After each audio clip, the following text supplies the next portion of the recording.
ফুটন্ত পানির ভিতর ১ চামচ হলুদ আর কিছু লেবু পাতা দিয়ে তার ভিতর কাঁচা মাছ দিয়ে দেখুন, এমন এক আশ্চর্য জিনিস তৈরি হবে, আপনি নিজেই অবাক হয়ে যাবেন। বড় বড় নামি-দামি রেস্টুরেন্টগুলোতে কি তৈরি করে আপনি নিজেই চোখে না দেখলে এটা বিশ্বাসই করতে পারবেন না।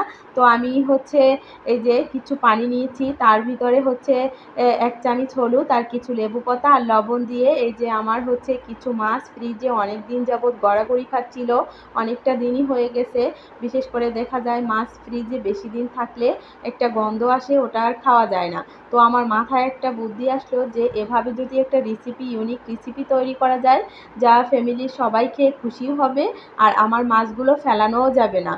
তো তাই ভেবে আমি হচ্ছে মাছগুলো এক এক করে সব পানি থেকে তুলে পানি ঝরিয়ে তারপর হচ্ছে একটা ফ্রাই প্যানে তেল দিয়ে হালকা হচ্ছে মাছটা একটু ভেজে নেব। তো আসলেই এত লোভনীয় একটা জিনিস তৈরি হবে যা দেখে আমি নিজেই অবাক। আমি প্রথমেই টেনশনে ছিলাম যে কীরকম কী হয় না হয়। তারপর করার পর যখন চুলা থেকে নামানোর পর সবাই খাওয়ার পর এত প্রশংসা করছিল, আসলেই তখন নিজের কাছে অনেক ভালো লাগছিল।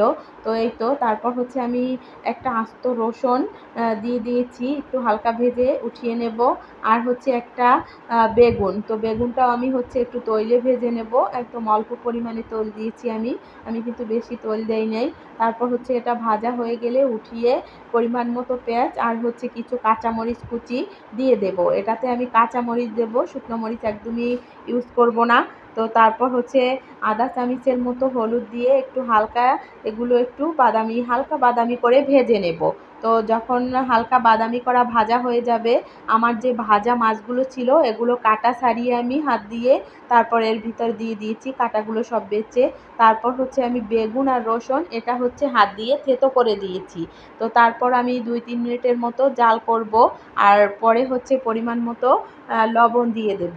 তো এখানে হচ্ছে আমি কিছু লেবু পাতা দিয়ে দেব, যেহেতু এটা আমি লেবু পাতা দিয়ে করি। লেবু পাতার স্মেলটা এত সুন্দর আসে আর খেতে এত লোভনীয় হয় আর এত ভালো লাগে সেন্টটা, আসলেই এটা দিয়ে ১ প্লেট ভাত নিমেষেই শেষ করা যাবে, পোলাওয়ের সাথে খাওয়া যাবে।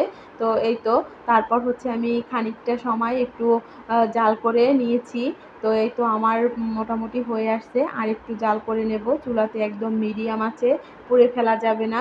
তো এই তো আমার হয়ে গেছে, দেখেন এত সুন্দর লোভনীয় হয়েছে। তো পুরো ভিডিওটা না টেনে দেখবেন।